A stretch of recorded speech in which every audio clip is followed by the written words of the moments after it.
Sebenarnya gue juga bingung apa yang ada di pikirannya Prabowo Subianto, presiden kesayangannya 58% itu. Di depan elit global saat di Swiss, dia dengan bangga bilang bahwa rakyat Indonesia meskipun makan nasi garam tapi bahagia. Duh, kalau gue harusnya malu, Pak. Itu jangan diungkapkan di sana gitu. Harusnya, aduh, kan harusnya kalau bangga tuh gini. Alhamdulillah rakyat Indonesia sudah bahagia, paling bahagia di dunia karena saya memimpin Indonesia mampu mensejahterakan rakyat ini. Tapi kalau ngomong rakyat Indonesia bahagia, tapi meskipun hanya makan nasi garam, kalau menurut gue ya itu malu banget sih gue ngomong kayak gitu loh. Maksudnya kayak itu di depan pemimpin dunia di World Economic Forum gitu loh. Kok bisa dia sampai ngomong aduh seperti itu. Aduh, kita dengerin dulu statement dia dari laman dikutip dari laman EDN Times ya, seperti apa. Kita lihat. I was surprised myself.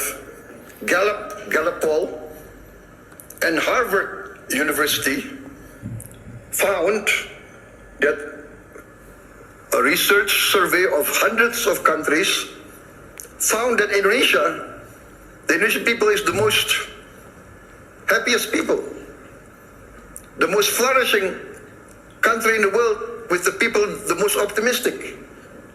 This is a bit heartening, but for me also a bit sad. I know my people. Many of them live in shacks. Many of them do not have clean water. Many of them do not have bathrooms. Many of them eat rice with salt. And yet they smile.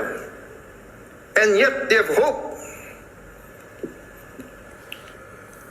We also achieved self-sufficiency in rice. The first time in many years. Ya, itu tadi statement dari Prabowo Subianto. Aduh. Meskipun dia bilang, maksud gue, kenapa sih harus dibilang gitu, kayak gitu ya. Aduh, kayak rakyatnya bahagia, tapi dia dalam kondisi makan nasi garam. Harusnya malu dong, Pak. Karena pemimpin yang lain pasti lah. Kok kalau menurut gue ya gitu kayak, kok malah dia, berarti kan dia ketika memimpin sekarang ini setahun ini belum bisa mengangkat itu semua gitu. Dan soal negara paling bahagia, pasti ketika mereka riset terkait siapa sih negara paling bahagia di dunia ini lah.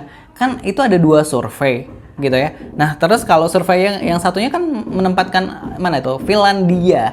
Nah, jadi mereka ini klaim dari mana nih gitu. Jadi kan kayak bingung gak sih gitu. Kenapa sih harus itu disebutkan di sana gitu. Cukup kemarin aja lah di mana itu waktu dia ngomong itu di rapat apa gitu. Nah, itu cukup di situ aja. Yang ini nggak usah Pak. Tapi ya itu Prabowo dengan bangganya mengatakan itu. Kalau gue sih kayak nggak gue katakan sih. Ini sih. Kalau netizen gimana responnya? Kita langsung aja tanya netizen. Memaparkan data yang kurang di forum dunia. NPD-nya cukup di negara sendiri aja, nggak usah dibawa keluar gitu gitu. Maksudnya rakyat Indonesia masih mencoba untuk bahagia dan tersenyum, bukan bahagia karena sejahtera secara realistis. Tidak begitu konsepnya Buna. I mean ya Robbal Alamin, where the government stand when they're see the citizens smile behind the tears and sadness. It is your achievement, really, and you're so proud with that smile behind all if your failed government.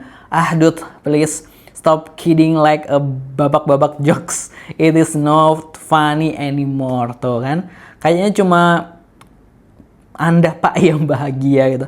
Macam kampanye aja nih orang. Saya tuh malu Pak, malu tuh. Karena netizen tuh bilang malu tuh, harusnya tuh malu gitu. Terpaksa bahagia. Pak Prabowo sedang memasak, lihat kejutan apa yang akan beliau berikan sebelum lebaran ini. Saya terus Mr. Presiden gitu. Sawit no mix gitu. Ini serius dia ngomong gini di forum internasional. Nggak cuman nanya ini serius, dia paham nggak yang dia omongin ini apa gitu. Gitu ya. pemilihnya dia beneran 58% atau curang sih, mana semua pendukungnya kok kayak nggak ada gitu. Ini kayak yang dinamakan 11/100. Berita gituan disebarin ke dunia, itu bukan bahagia cuma keadaan terpaksa, Pak. Gue akuin bahasa Inggrisnya lebih bagus tapi tidak untuk yang lain gitu ya. Makan nasi garam bukan bahagia, Pak. Hipertensi jadinya emosian mulu. Sedih yang begini disiarkan oleh kepala negara. The most happiness people. Salah tuh grammarnya. Pria ada callingan pria sawit. Happy but the price is still unreachable gitu. Ya coba dibalik, Pak. Tidur di gubuk, minum air nggak bersih, sama makan garam. Bapak masih bahagia nggak? Saya mah nggak. Negara ini negara makmur, bukan negara Ethiopia gitu. Gimana ceritanya makan nasi garam bisa bahagia gitu? Nah ini juga kita nggak tahu ya. Yang disurvei orang-orang ini kali konglo-konglo Indonesia kali, jadi dia bahagia gitu kan ya. Tapi kan kalau rakyat, menurut gue rakyat dimanapun, orang yang tinggal di gubuk gitu terus makan nasi garam, ya kalau realistis mereka sih nggak bahagia. Tapi kalau mereka pura-pura bahagia di hadapan orang lain, ya bisa jadi seperti itu. Dan seharusnya ini tadi kata netizen ya, itu jangan disampaikan lah gitu kan ya di forum dunia. Apalagi tadi gue bilang ada 2 survei kan sebenarnya terkait negara paling bahagia di dunia kan. Finlandia ini kalau nggak salah masih Finlandia atau Denmark lah ini yang menempati posisi pertama. Dan ini ngomongnya di Eropa. Pasti kan orang-orang Eropa kayak, what? Itu survei dari mana? Kok bisa statementnya begitu, kok tiba-tiba negara Indonesia menjadi negara paling bahagia gitu. Jadi kan pasti mereka riset itu juga ya. Kalau menurut Positive People gimana pendapatnya? Tulis di kolom komentar karena kita pengen dengar. Jangan lupa subscribe. Terima kasih. Wassalamualaikum.